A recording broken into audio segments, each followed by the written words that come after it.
ओम शांति। 29 अगस्त 2022 के ईश्वरीय महावाक्य पहले सुनते हैं मुरली के मुख्य पॉइंट्स। बाबा ने कहा, तुम्हें देही अभिमानी बनने की मेहनत करनी है।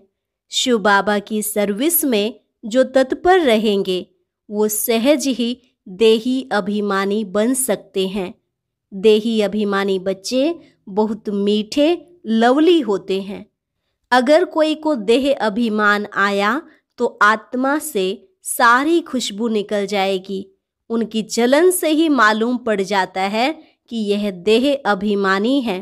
फिर बाबा ने कहा, अब तुम्हें जल्दी जल्दी तमो प्रधान से सतो प्रधान अवस्था तक पहुंचना है। यह धीरे धीरे चलने का समय नहीं है। ज्ञान में आने के बाद संग की भी बड़ी संभाल रखनी है। फर्स्ट क्लास आत्मा का संग करोगे तो अच्छा रंग लगेगा। बड़ों बड़ों को भी माया के तूफान लगते हैं। यह माया बड़ी धोखा देने वाली है। अगर श्रीमत पर नहीं चलेंगे तो झट देह अभिमान में फंसा देगी। सदा स्मृति रहे, हम शिव बाबा से वर्षा लेते हैं। यह भूलने से खाना बर्बाद हो जाएगा।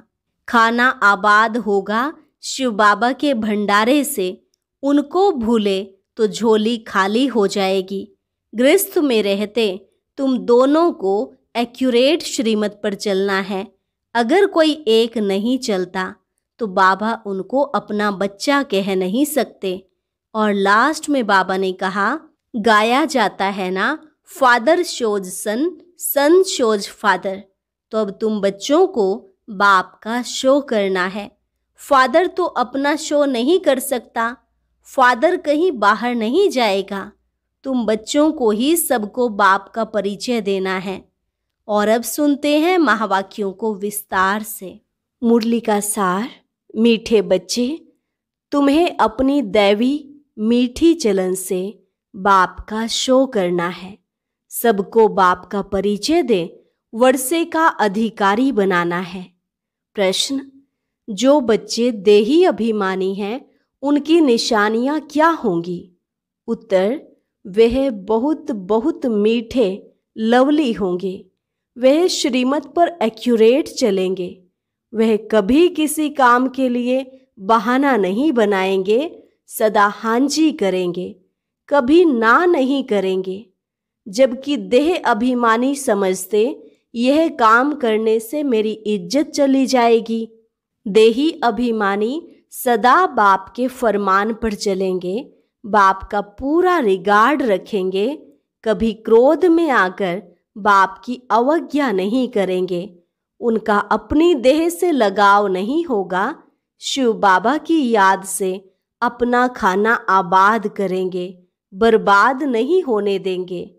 गीत, भोलेनाथ से निराला कोई और नहीं, गौरीनाथ से निराला कोई और नहीं। ओम शांति।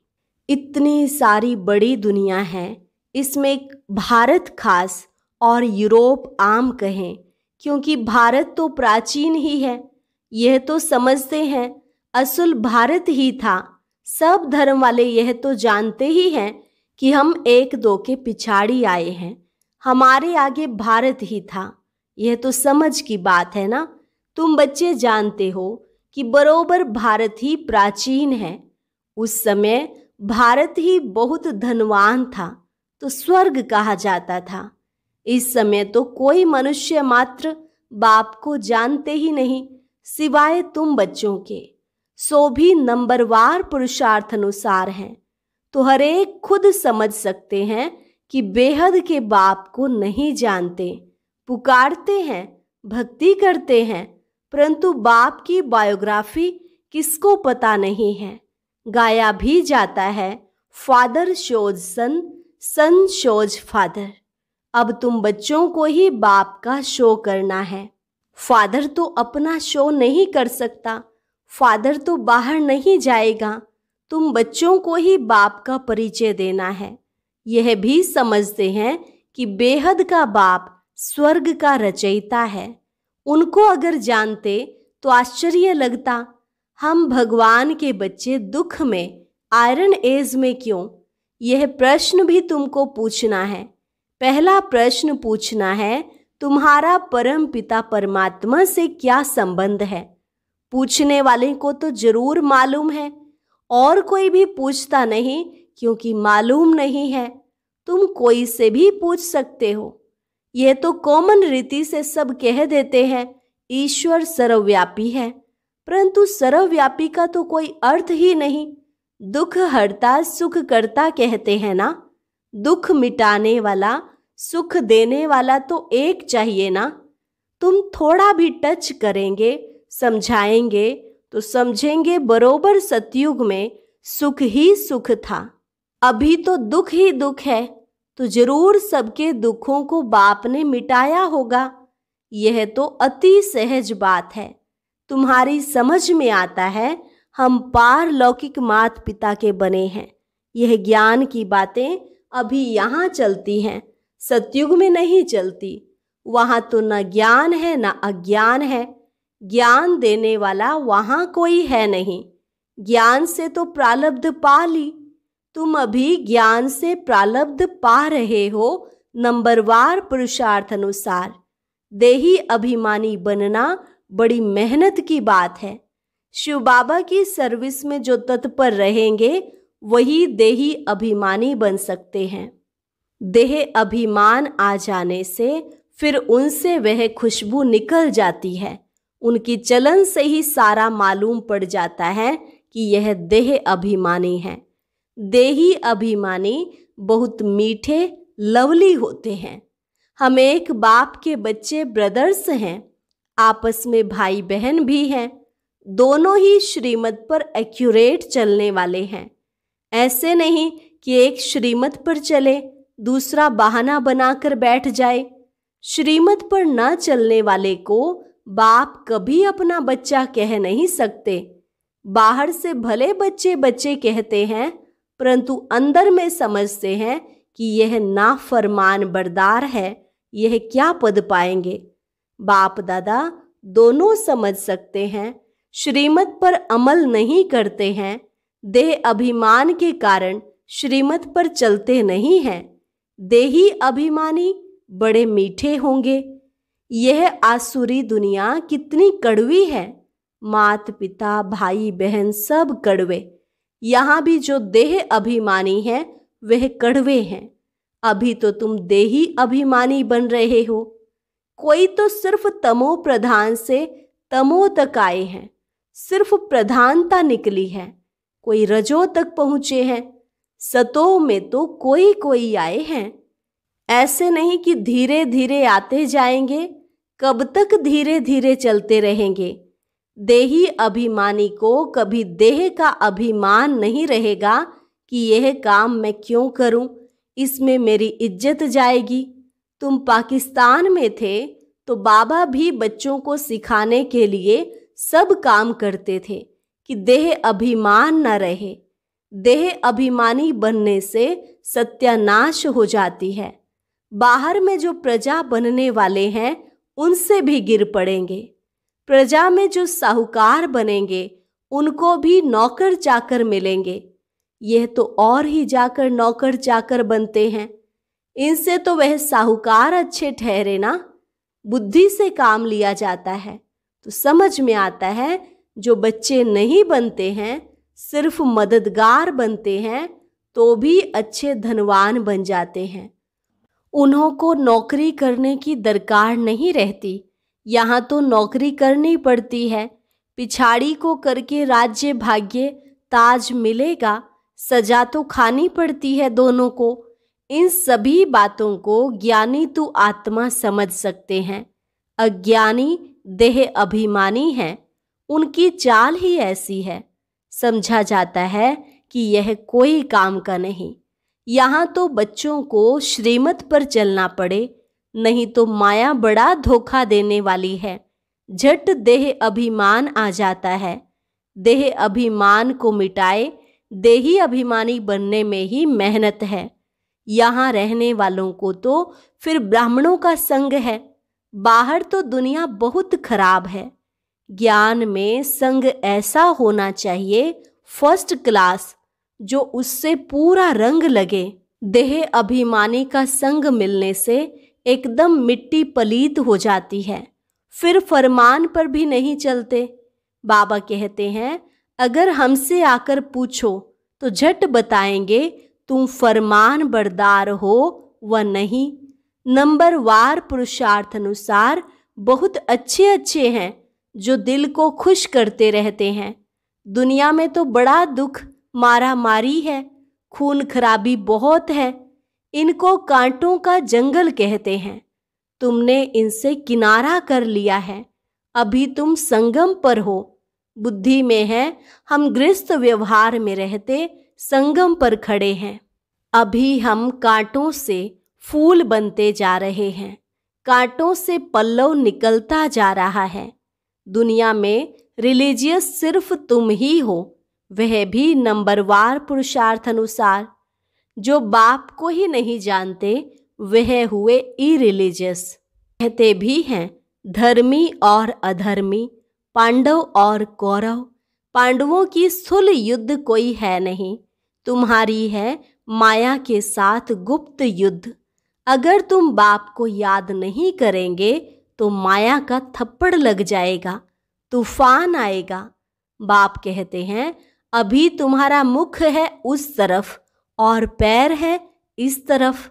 हमेशा याद करते रहना चाहिए नई दुनिया को। गृहस्थ व्यवहार में तो रहना है। बाप कहते हैं, निर्बंधन हो रहने वालों से गृहस्थ व्यवहार में रहने वालों की अवस्था अच्छी है। सब तो एक जैसे नहीं हो सकते, नंबरवार हैं। स्कूल में कोई एक जैसा थोड़े ही नंबर लेते हैं। यह भी बेहद का स्कूल है। बाप सब सेंटर वाले बच्चों का ख्याल रखते हैं। इनको कहेंगे विशाल बुद्धि। विशाल बुद्धि तब बनेंगे जब बाप को याद करेंगे। तुम बच्चों की अब विशाल बुद्धि बनी है। तुम मूल वतन, सूक्ष्म वतन, स्थूल वतन और यह सारा चक्र कैसे फिरता है इसे जानते हो। इसको विशाल बुद्धि व बेहद की बुद्धि कहा जाता है। मनुष्यों की है हद की, तुम्हारी बनती है बेहद की बुद्धि। तो बच्चों को बहुत मीठा बनना पड़े।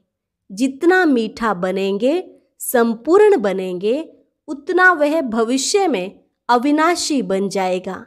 देखना चाहिए कि हमारे में देह अभिमान तो नहीं है। अगर कोई काम में ना करते हैं तो समझा जाता है इनमें देह अभिमान है। सतयुग में सब देही अभिमानी होते हैं। जानते हैं एक पुराना शरीर छोड़ नया शरीर लेना है। यहाँ तो कितना रोते हैं, देह अभिमान है ना। देह पर बहुत प्यार है। तुम बच्चों के लिए यह दुनिया जैसे है ही नहीं। अशरीरी आए थे, अशरीरी बन जाना है। बेहद का बाप बच्चों को पढ़ाते हैं। उनका कितना रिगार्ड रखना चाहिए। बंदर किसका रिगार्ड नहीं रखता, हाथी को भी गुर करेगा। तो जो अंदर के कड़वे रहते हैं उनको बाप सपूत थोड़े ही कहेंगे। इससे तो बाहर रहने वाले अच्छे हैं, रिगार्ड तो रहता है। यह भी ड्रामा ही कहेंगे। आज अच्छा चल रहा है, कल माया का तूफान लग जाता है। समझते नहीं कि हम कोई तूफान में हैं। बड़े बड़े को भी तूफान तो लगते हैं ना, फिर भी ड्रामा कहा जाता है। हम शिव बाबा से वर्षा लेते हैं, यह भूलने से खाना बर्बाद हो जाएगा। खाना आबाद होगा शिव बाबा के भंडारे से। इनको भूला तो झोली खाली हो जाएगी। प्रजा में भी साधारण पद पाएंगे, सजा तो बहुत खाएंगे। खुद छोड़ने से फिर औरों को भी संशय बुद्धि बनाते हैं। बाबा को तो तरस पड़ता है, परंतु माया का वार सहन नहीं कर सकते हैं। उस्ताद सिखलाते तो बहुत हैं, अचल अडोल रहना है। नहीं रहते हैं तो बाबा समझते हैं अर्जुन सिल्वर एज तक भी नहीं पहुँचे हैं। वंडर लगता है, ज्ञान पूरा ना होने कारण, शिव बाबा से योग ना होने कारण गिर पड़ते हैं। तूफान तो क्या क्या लगते हैं, चढ़ना और गिरना यह तो होता ही है। गिर गया तो फिर उठ खड़ा होना चाहिए ना। हमारा काम शिव बाबा से है। कुछ भी है हमको वर्षा शिव बाबा से लेना है। मम्मा बाबा भी उनसे ही लेते हैं। उनको ही याद करना है, उनकी मुरली सुननी है, नहीं तो कहाँ जाएंगे। हट्टी तो एक ही है ना। यहाँ आए बिगर मुक्ति जीवन मुक्ति मिल न सके। बाप के सामने तो आना है ना। हाँ, कोई बांधेली है, बाबा की याद में मर पड़ती है तो वह भी अच्छा पद पा लेती है। यहाँ जो देह अभिमान में आकर अवज्ञा कर लेते हैं उससे उसका पद अच्छा, क्योंकि बाबा की याद में मरी ना। अच्छा सौभाग्य है ना। इस ज्ञान मार्ग में और कोई तकलीफ नहीं है, बड़ा सहज है। यहाँ देही अभिमानी बहुत बनना है। बहुत देह अभिमान में रहते हैं। बाबा तो और कुछ कहते नहीं, सिर्फ दिल से अंदर तरस पड़ता है। शिव बाबा के भंडारे से शरीर निर्वाह करते हैं, यज्ञ की संभाल कुछ नहीं करते हैं तो पद क्या पाएंगे। इस यज्ञ की तो बहुत संभाल करनी है। जहाँ भी सेंटर स्थापन होते हैं वह शिव बाबा का ही यज्ञ है। इस यज्ञ रचने के लिए सिर्फ 3 पैर पृथ्वी चाहिए, बस। कोई बूढ़े हैं, खुद समझा नहीं सकते हैं। अच्छा, फिर कोई बहनें व भाई को बुलाओ, एक छोटा कमरा दो और बोर्ड लगा दो। बड़ा पुण्य का काम है। अभी कलयुग है, विनाश सामने खड़ा है। बाप से जरूर स्वर्ग का वर्षा लेना है। स्वर्ग का वर्षा मिलता ही है संगम पर, जबकि पुरानी दुनिया खत्म होती है, नई दुनिया स्थापन होती है। संगम पर वर्षा मिलता है जो फिर भविष्य के लिए अविनाशी हो जाता है। तुम बहुत समझा सकते हो, सिर्फ 3 पैर पृथ्वी चाहिए, बस। 1-2 को उठाया तो भी अहो सौभाग्य। तुम एक ही मंत्र देते हो, मन मना भव। सिर्फ कहते हो बाप को याद करो तो अंतमति सोगति हो जाएगी। बाप स्वर्ग का खजाना देते हैं। सुना, बस बुद्धि में बैठा, स्वर्ग में आने लायक बन गया। जगह देने वाले को हक मिल जाता है। बाबा इतना सहज कर बताते हैं। कोई को सुख धाम का रास्ता बताओ। प्रजा बनी वह भी अच्छा, नंबरवार बनते जाएंगे। 3 पैर पृथ्वी के मशहूर है, इससे तुम विश्व के मालिक बनते हो। प्रजा भी कहेगी ना, हम विश्व के मालिक हैं। यह मकान भी 3 पैर पृथ्वी है ना। शुरू भी 3 पैर पृथ्वी से हुआ। एक कोठी थी, फिर धीरे धीरे बड़ा बनता गया। ऐसे बहुत आएंगे जिनको बाबा कहेंगे तुम ऐसे पैसे क्या करेंगे।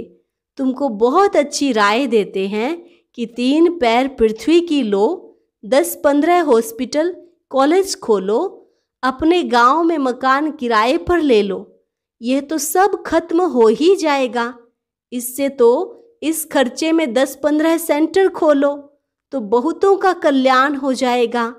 तुम बहुत धनवान हो जाएंगे। तुम छोटी सी जगह में ये कॉलेज खोल सकते हो। तुमको सिर्फ रास्ता बताना है, अंधों की लाठी बनना है, जगाना पड़ता है। बाप और वर्षे को याद करो तो बस तुम्हारा बेड़ा पार है। और कोई खर्चे आदि की बात ही नहीं। बेहद के बाप से बेहद का वर्षा लेंगे। समझाना बड़ा सहज है। अच्छा, मीठे मीठे सिकी लधे बच्चों प्रति मात पिता बाप दादा का याद प्यार और गुड मॉर्निंग। रूहानी बाप की रूहानी बच्चों को नमस्ते।